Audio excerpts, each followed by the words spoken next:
ಹೊಸ ವರ್ಷದ ಹಾರ್ದಿಕ ಶುಭಾಶಯಗಳು.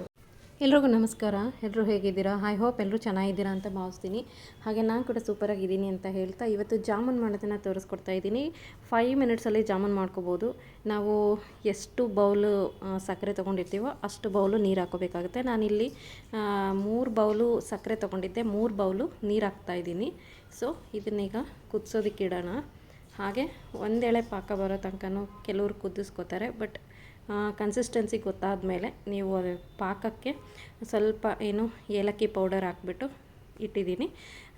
ಈಗ ಒಂದು ಸೈಡಲ್ಲಿ ಹಿಟ್ಟು ಜಾಮೂನು ಎಂಪ್ಟಿಯರ್ ಅಲ್ಲ, ಇದು GRB ತೊಗೊಂಡಿದ್ದೀನಿ. GRB ಇತ್ತು ನಮ್ಮ ಮನೇಲಿ, ಸೊ GRBನೇ ತೊಗೊಂಡಿದ್ದೀನಿ. GRB ಗುಲಾಬ್ ಜಾಮೂನ್ ಪೌಡರ್ಗೆ ಹಾಲು ಹಾಕ್ಬಿಟ್ಟು ಕಲಿಸ್ತಾ ಇದ್ದೀನಿ. ಜಾಸ್ತಿ ನಾದ್ಬಿಟ್ಟು ಕಲಿಸ್ಬಾರ್ದು ಗೈಸ್ ಇದನ್ನು. ಸೊ ಹಾಲು ಹಾಕಿ ಕಲಸಿದ್ರೆ ತುಂಬ ಮೃದುವಾಗಿ ಬರುತ್ತೆ. ಹಾಗೆ ತುಪ್ಪ ಹಾಕ್ಕೊಂಡು ಕಲಸಿ 2 ಮಿನಿಟ್ಸ್ ಸೈಡಲ್ಲಿ ಇಟ್ಬಿಟ್ಟು ಈಗ ತುಪ್ಪನ ಕೈಗೆ ಸವರ್ಕೊಂಡು ಅನ್ನ ಈ ಥರ ಮಾಡಿಕೊಂಡು ಜಾಮೂನ್ಗಳನ್ನು ಎಣ್ಣೆನ ಲೋ ಫ್ಲೇಮಲ್ಲಿ ಇಟ್ಟು ಬಿಸಿ ಮಾಡೋದಕ್ಕೆ ಒಂದು ಸೈಡಲ್ಲಿ ಇಟ್ಟಿರ್ತೀವಿ. ಸೊ ಹಾಗೆಯೇ ಎಣ್ಣೆ ಕೂಡ ಕಾದಿತ್ತು. ಈಗ ಅದನ್ನು ಚೆನ್ನಾಗಿ ಡೀಪ್ ಫ್ರೈ ಮಾಡೋಣ. ಹಾಗೆಯೇ ಗೋಲ್ಡನ್ ಫ್ರೈ ಆಗಬೇಕು. ಸೊ ಹಾಗೆಯೇ ತೀರಾ ಡಾರ್ಕ್ನೆಸ್ ಬರೋ ಥರ ಮಾಡಿದ್ರೆ ಏನಾಗುತ್ತೆ, ಒಂಥರ ಅಷ್ಟು ಇಷ್ಟಪಡಲ್ಲ ಮಕ್ಕಳು. ಸೊ ಗೋಲ್ಡನ್ ಫ್ರೈ ಇದ್ದರೆ ಇಷ್ಟಪಟ್ಟು ತಿಂತಾರೆ. ಸೊ ಅದಕ್ಕೋಸ್ಕರ ಆದಷ್ಟು ಈ ರೀತಿ ಗೋಲ್ಡನ್ ಫ್ರೈ ಇರೋ ಥರ ನೋಡಿಕೊಂಡು ನೀವು ಡೀಪ್ ಫ್ರೈ ಮಾಡ್ಕೊಳ್ಳಿ. ಓಕೆನಾ?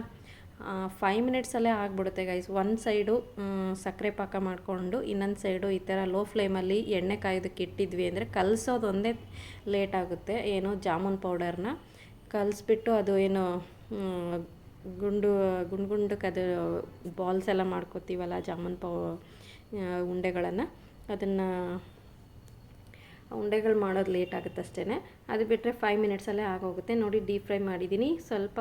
ಸ್ವಲ್ಪ ಆರ್ಕೊಳ್ಳೋಕೆ ಬಿಡಬೇಕು, ಹಾಗಂತ ಭಾಳ ತಣ್ಣಗಾಗಕ್ಕೆ ಬಿಡಬಾರ್ದು.